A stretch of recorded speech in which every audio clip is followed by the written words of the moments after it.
Parce que oui, oh putain, je sens que je vais adorer chaud. Après ces 9 minutes abyssalement nanardesques d'opener, on a à voir un tag team Top Flight affronte les Young Bucks, que je vais appeler maintenant les jeunes chevreuils parce que je n'ai pas envie de respecter cette équipe. Tant pis si ça vous énerve. Après avoir souffert lors des 9 premières minutes du show, il est déjà temps que je m'endorme. Parce que oui, je veux dire, c'est Top Flight qui affronte les Young Bucks. C'est exactement ce à quoi je m'attends, et je sais que ce type de match a ses fans.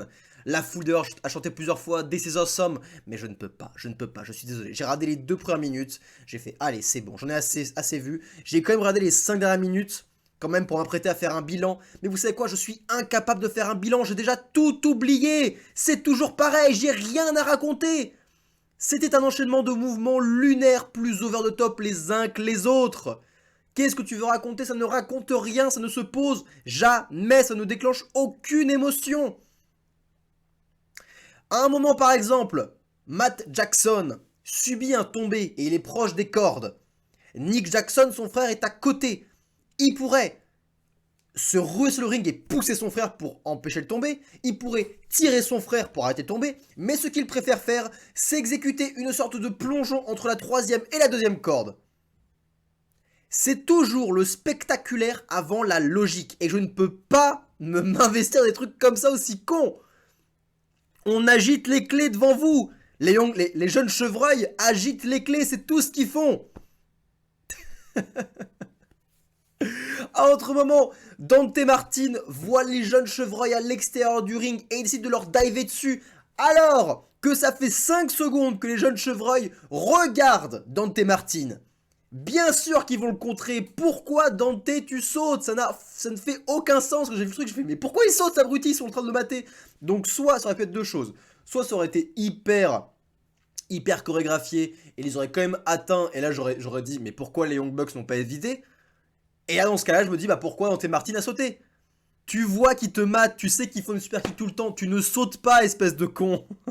Putain, bouffon. Dans ce match, on va avoir les premiers véritables hommages directement à Jay Briscoe, qui aurait pu intervenir lors du premier match, hein, vu que apparemment c'est un show qui est fait en son honneur, en sa mémoire.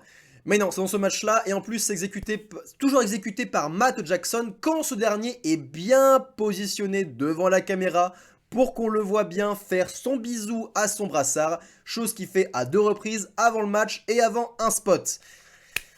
Et vous savez quoi? Plein de catcheurs avaient ce brassard. Plein de catcheurs avec brassard. J'ai vu aucun catcheur faire ce petit bisou comme ça. Ou faire un mouvement de je tape mon pectoral au niveau de mon cœur, je lève le doigt vers le ciel.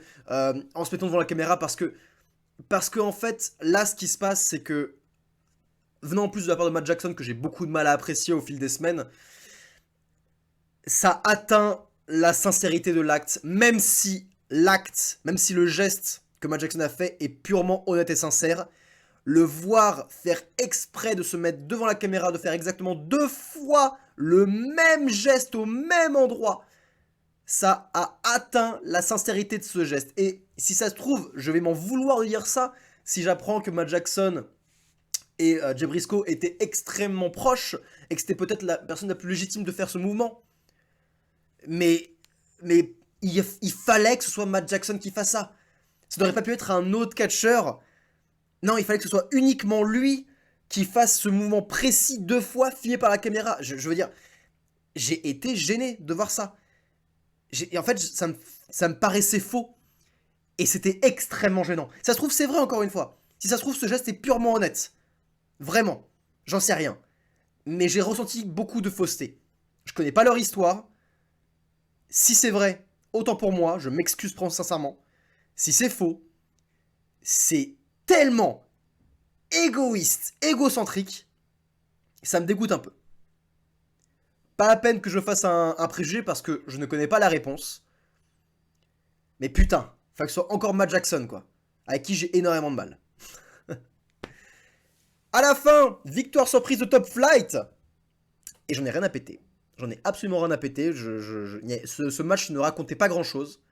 Donc, qu'ils aient une victoire surprise, j'étais en mode, bah ouais, ils ont peut-être fait un spot de plus. Bravo. Bravo à eux. Je m'en fous.